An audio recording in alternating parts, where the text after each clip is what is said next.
Husband আর প্রেমিক, প্রেমিকা আর wife, পার্থক্যটা অনেকভাবে ব্যাখ্যা করা যায়। আসলে প্রত্যেকটা মানুষ এটার আলাদা একটা ব্যাখ্যা দিতে পারবে, এতে কোনো সন্দেহ রাখি না। তবে অনেকগুলো ব্যাখ্যার মধ্যে আমার কাছে ছোট একটা ব্যাখ্যা আছে। আমার দিনী বোনদেরকে বলতে চাই, হাজবেন্ডের প্রতি আরো একটু সদয় হতে, একটু কোমল হতে, একটু বোঝার চেষ্টা করতে। হাজবেন্ডরা কখনোই প্রেমিকের মতো হয় না।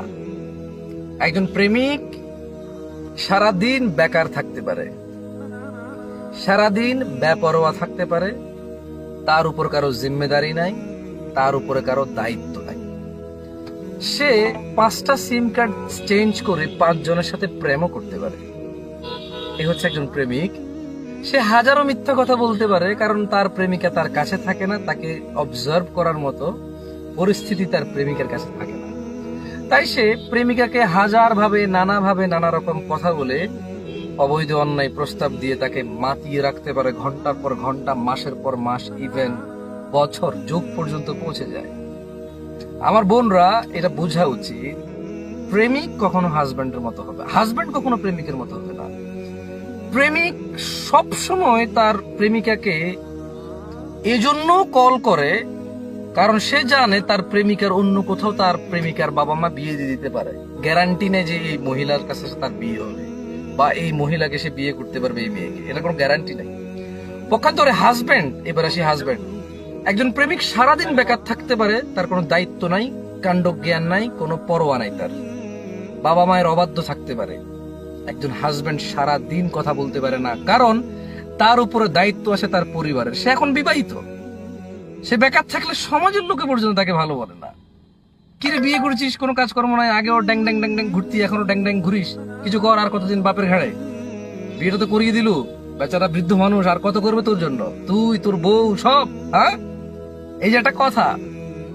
একজন লোক যদি কাজ করে, যদি জব করে মিনিমাম 8 ঘন্টা, এই দেশের সর্বোচ্চ উন্নত চাকরির তাও মিনিমাম 8 ঘন্টা করতে হয়। 8 ঘন্টা যদি চাকরিতে যায়, 8 ঘন্টা যদি ঘুমে যায়, 2 ঘন্টা ট্রানজাকশন আসা যাওয়ার আছে, মধ্যখানে বন্ধু বান্ধব 2-4-1 ঘন্টা ওখানে চলে যায়, হ্যাঁ, নতুন আত্মীয় স্বজন, আত্মীয়তা, কত কিছু। তো সারাদিন কথা বলার সময় কোথায়? এবারে আসুন, একজন প্রেমিক সে সারাদিন প্রেমিকার পিছনে সময় দিতে পারে, একজন হাজবেন্ড দিতে পারে না। প্রেমিক এমন না যে সে তার প্রেমিকাকে সারাদিন সময় দেয়, মূলত সে গ্যারান্টি রাখে মহিলাটার অন্য কোথাও বিয়ে হয়ে যাচ্ছে কিনা, জানি বিয়ে হয়ে যায় কিনা, বা এই মেয়ে অন্য কারো প্রেমে পড়ে যায় কিনা। এত সুন্দরী মেয়ে, বাপরে বাপ, আমি যদি ওরে বিয়ে না করি মরে যাবো, আমার আর কিচ্ছু না জীবনে, এই মহিলাই মনে সুন্দরী। এরকম মনে করে সারাদিন ফোন দেয়, প্রেমিকা ধরে নেয়। আরে বাপরে বাপ, কি কেয়ার আমার, আমাকে জানু মানু বলে, কত কিছু বলে, আমার সারাদিন খেয়াল খুশি রাখে। হ্যাঁ, এই ছেলেই তো ছেলে, এই তো ফেরেশতা, আর কি ছেলে আছে? পক্ষান্তরে একজন হাজবেন্ড যে কবুল বলে কোন মহিলাকে ঘরে নিয়ে আসে, সে জানে যে এই মহিলাকে আমি বিয়ে করেছি, সে আমার আমানত, সে আমানতদারি, খেয়ানতদারি করবে না। একজন প্রেমিক তার প্রেমিকাকে বিশ্বাস করে না, সারাদিন তাই কল দিয়ে, মানে কখনো বিজি আছে কিনা নাম্বার, অন্য কোন নাম্বারটা বন্ধ কিনা, কার সাথে কথা বলতেছো, বা অন্য কোনো ছেলের প্রেমে পড়তেছে কিনা, একটু আগে যেটা বললাম। কিন্তু একজন হাজবেন্ড কনফার্ম জানে যে তার বউ ভালো, তার ওয়াইফ সতী, তার ওয়াইফ ইজ্জতওয়ালা পরিবারের মেয়ে, তার ওয়াইফ বুদ্ধিমতী, তার ওয়াইফ খুবই ভালো, নম্র, ভদ্র, তার বাবা মা ঘরে আছে, তার ওয়াইফ ঘরে আছে, সো তার ওয়াইফ অন্য বেটার সাথে কি ভেগে যাবে? সো এই চিন্তা করে হাজবেন্ডের মন থেকে টেনশন চলে যায়, যেটা প্রেমিকের মনে থাকে। প্রেমিকেরা মনে করে প্রেমিক বুঝি কত কেয়ার করে, সারাদিন কল করে, অথচ প্রেমিক সন্দেহ করে। প্রেমিক নিজের উপরে বিশ্বাস রাখতে পারে না, প্রেমিকার উপরে বিশ্বাস রাখতে পারে না। বাট হাজবেন্ড, সে তার বউকে বিশ্বাস করে, তার পরিবারকে বিশ্বাস করে, মনে করে আমার ওয়াইফ আমার ঘরেই তো আছে, আলহামদুলিল্লাহ, সেফ, নিরাপদ আছে, তাই সারাদিন অত বেশি কল করে না। আর পক্ষান্তরে প্রেমিকের তো কোনো কাজই নাই, হাজবেন্ডের অনেক কাজ থাকে, অনেক কাজ। একজন প্রেমিক যতটা লেয়াজু হয়, লুতুপুতু হয়, আচ্ছা বলেন তো, এই প্রেমিকটাই তো স্বামী হয় অনেকের। প্রেমিকার স্বামী না হলে প্রেমিকার মতো কোনো মেয়ের স্বামী তো হয়, সেম পুরুষ তো। প্রেমিকার সাথে অবৈধ থাকা অবস্থায় এত সুন্দর কথা বলতে পারে, বিয়ের পরে কেন বলতে পারে না? কারণ প্রেম, সমস্ত এই সম্পর্কটা টিকে আছে মিথ্যা আর মিথ্যার উপরে। আর শয়তান মানুষের শয়তানি কাজকে সুন্দর করে তোলে। শয়তান আজে বাজে কাজগুলাকে, মিথ্যা কথাকে এত সুন্দর করে মানুষের চোখের সামনে নিয়ে আসে, মানুষ মনে করে যে ওয়াও, এটাই তো সুন্দর, এর চেয়ে কি বেশি সুন্দর আছে পাওয়া যায় বলো? হ্যাঁ, দুর্লভ। তো কোথাও জাদুঘরের টিকিট কেটে পাবা? অসম্ভব, এটাই তো বেস্ট এন্ড বেটার। পক্ষান্তরে হাজব্যান্ড এমন হয় না। প্রেমিক সারাদিন মিথ্যা কথা বললে তার প্রেমিকাকে রাত্রে গিয়ে জবাব দিতে হবে না। হাজবেন্ড যদি দুইটা মিথ্যা কথা বলে রাত্রে ঘরে আসতে হবে, তার বউকে বলতে হবে। তার বউ জিজ্ঞেস করবে তুমি যে অমুক কথাটা বললে এটা কতটুকু সত্যতা আছে বলো। এবার হাজবেন্ড যদি মিথ্যা কথা বলে, হাজবেন্ড একদিন, 2 দিন, 3 দিন, কয়দিন পার পাইবে? কিন্তু একজন প্রেমিক সারা জীবন মিথ্যা কথা বলে গেল, ঝামেলা হয় না। বুঝে আসছে না? আসে নাই। তো আমার দিনী বন্ধুদেরকে বলবো একটু নরম হবেন। হাজবেন্ড প্রেমিকের মতো হবে না। হাজবেন্ড দায়িত্ববান।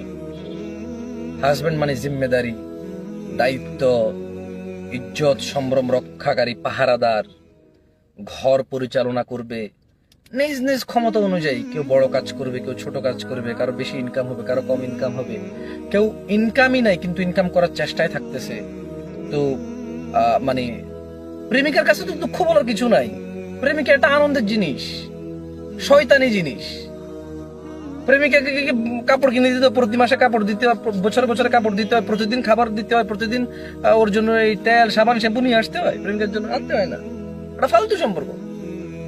ওখান ধরে তো এই জন্য প্রেমিক তার প্রেমিকাকে ধমক দেয় না, কিন্তু হাজব্যান্ড ধমক দেয়। হাজব্যান্ড বিরক্ত হয়। এই জন্য বিরক্ত হয় না যে আপনাকে সে ঘৃণা করে। অনেকেই আবার করে, তবে বেশিরভাগ সময় আমার মনে হয় ওয়াইফরা বুঝতে চায় না। হাজব্যান্ড এতটুকু তার হৃদয়ে প্রশান্তি আছে যে আপনি একজন ভদ্র মহিলা, ভালো, সৎ, চরিত্রবান মহিলা। সে গ্যারান্টি নিয়ে নিছে যে আপনি তার। কবুল বলছেন না?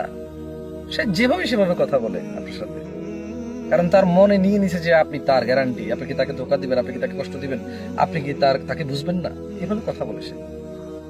কিন্তু আপনি কি মনে করেন? কি বাজে আচরণ, আশ্চর্য। প্রেম করার অবস্থা একরকম, এখন একরকম।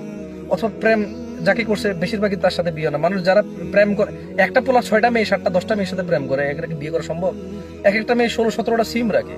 আপনি রাখেন না? কেউ না কেউ তো রাখে। আমি রাখি না, কেউ না কেউ রাখে। তো নিজের উপরে নিয়েন না, আমার উপরে ফেলিয়েন না। যেটা বলতেছি এক্সিস্ট। কোন জিনিস যদি এক্সিস্ট থাকে সেটা সবাই জানবে। জরুরি নয় সেই বিষয়ে নিজেকে থ্রু হইতে হবে। কোন জিনিস যদি এক্সিস্ট, উপস্থিত থাকে, এটা জানার জন্য জরুরি না যে আপনি ওই জিনিসের থ্রু হইতে হবে, ওই জিনিস আপনি অতিবাহিত করতে হবে। বুঝে আসছে না? আসলে তো মানে আজকে বোনদেরকে বলছি, ইনশাল্লাহ পরে এক সময় ভাইদের প্রবলেম গুলো নিয়ে কথা বলবো। বোন, আপনার হাজবেন্ড আপনাকে বিশ্বাস করে তাই আপনাকে ঘরে রেখে চলে যায়। 3বার ফোন দেন, রিসিভ করতে পারে না। 4র্থবার সময় ফোন ধরে বলে যে আরে আসছে, তুমি বারবার ফোন দিচ্ছ কেন? হ্যাঁ, তুমি জানো না কাজে বেরোছি? খালি ফোন দিচ্ছ। আপনি চিন্তা করতেছেন কি ব্যাপার, 4টা বার ফোন দিলাম, ভালো কথা তো বললো না, উল্টার ধমক। আগের মতো নাই, বাপ বিয়ের প্রথম অবস্থার মতো নাই। ও ভাই, বিয়ের প্রথম দিন সে ছিল বেকার, তার কোনো চাকরি ছিল না। চাকরি থাকলে ছুটি ছিল, 10 দিনের ছুটি ছিল। সবাই দুলা বলে ডাকছে, আপনার সাথে একরকম ছিল। বলেন তো, বিয়ের 1 বছর পরে তার সবাই দুলা ডাকে? বিয়ের 1 বছর পরে তাকে 10 দিনের ছুটি দেয়? হ্যাঁ, বিয়ের দিন তাকে আপনার মায় দিছে, মামা দিছে, নানা খালু ফুফাস চেইন দিছে, আংটি দিছে, টাকা দিছে, পয়সা দিছে, কত কিছু দিল তাকে হাদিয়া। তো ওই দিন তার মন মানসিকতা একরকম। 1 বছর পরও কি এরকম থাকবে না? তো সে আগের মতো নাই, তার পরিস্থিতিও তো আগের মতো নাই।